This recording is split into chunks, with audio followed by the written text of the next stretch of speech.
মাছ ভাত ডায়েরি চ্যানেলে সবাইকে স্বাগত। আমরা যারা প্রেসারের রোগী, সুগারের রোগী, আমাদের তো সব কিছু খাওয়া যায় না।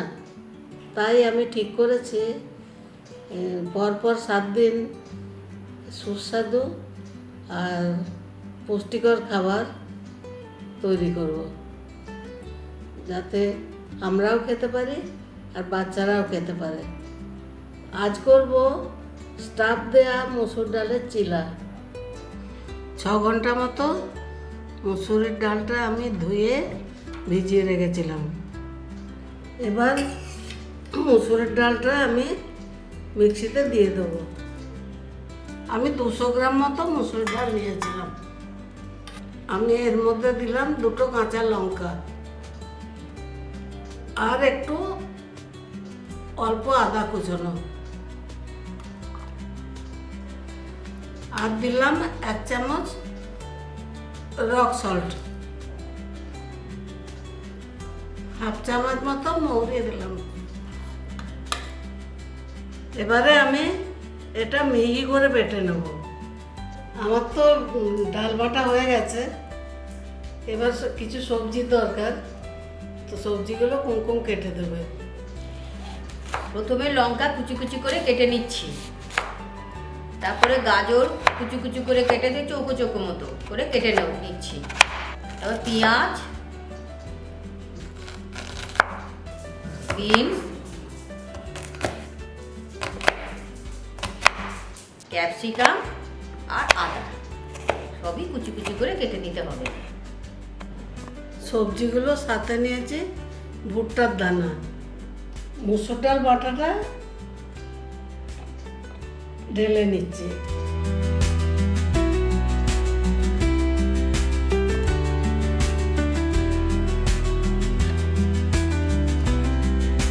মিক্সিটা ধুয়ে আমি জলটাও দিয়ে দিচ্ছি। আমি এই ডাল বাটাটার মধ্যে একটু ধনেপাতাও দিয়ে দিচ্ছি। ডাল বাটার সঙ্গে ধনেপাতাটা মিশিয়ে নিচ্ছি। এবার আমরা স্টাফিংটা রেডি করে নিচ্ছি। খুব অল্প সর্ষের তেল দিচ্ছি।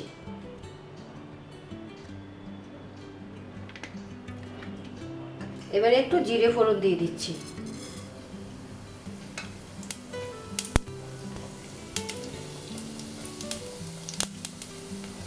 এবারে আদা দিচ্ছি।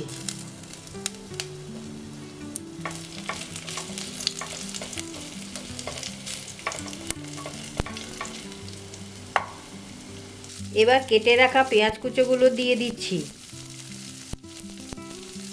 কুচো লঙ্কাগুলোও দিয়ে দিলাম। এবার পেঁয়াজ কুচো আর লঙ্কা কুচোগুলো নেড়ে চেড়ে ভেজে নিচ্ছি।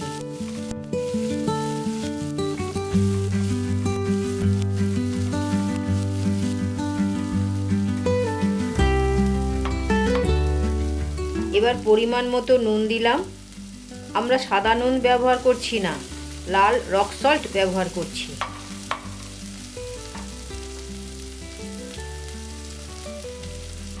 এবার একে একে সব কেটে রাখা সবজিগুলো দিয়ে দিচ্ছি। প্রথমে ভুট্টার দানা, তারপর কেটে রাখা গাজর, কুচিয়ে রাখা ক্যাপসিকামগুলোও দিলাম,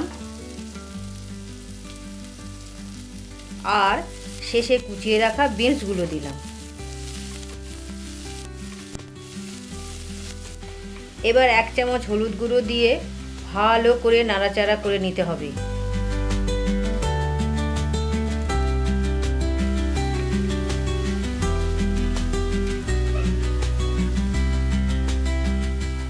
এবার পরিমাণ মতো জল দিয়ে ঢাকা দিয়ে দিলাম সেদ্ধ করার জন্য।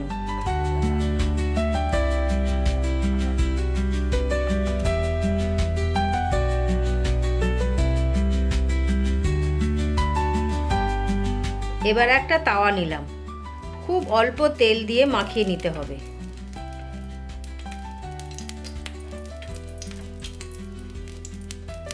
এবার চিলাটা ভাজবো।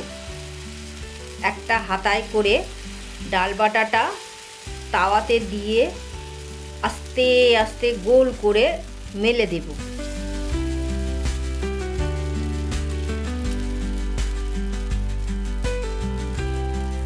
2-3 মিনিট থাক এরকম, এরপর আমরা উল্টে দেবো এক সাইড হয়ে গেলে। এক সাইড হয়ে গেছে, এবার আমি এটাকে উল্টে দেবো। এবার চেপে চেপে সেঁকে নেব, দেখতে হবে কাঁচা যেন না থাকে।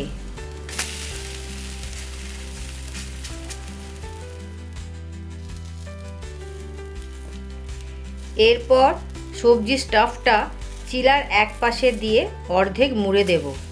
ব্যাস তৈরি হয়ে গেল মুসুর ডালের স্টাফ চিলা।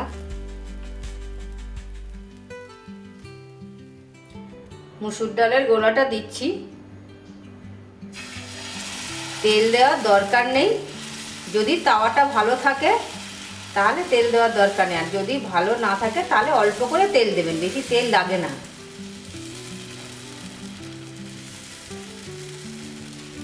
3 মিনিট মতো লাগে এটা এক পিঠ হতে। 3 মিনিট পর আমি আবার উল্টে দেবো। ননস্টিক তাওয়া হলে তেল দিতে লাগবে না, আপনা আপনি উঠে যাবে। আর লোহার তাওয়া হলে একটু তেল দিতে লাগবে, তাহলে ভালো উঠবে। স্টাফটা দিলাম।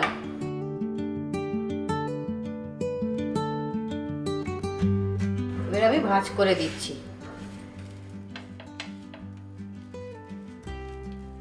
এই চিলাটা খুব সুস্বাদু আর পুষ্টিকর। সুগার, প্রেসারের রোগী কিংবা ছোটরা সবার পছন্দ হবে। এটা খেতেও যেমন মুখরোচক, স্বাস্থ্যের পক্ষেও ভালো, খুব সুন্দর হয়েছে। যারা আমাদের পরিবারের সদস্য হয়েছে তাদের ধন্যবাদ, আর যারা সদস্য হওনি তাদের অনুরোধ করছি সদস্য হও। আর তোমরা সবাই খুব ভালো থেকো।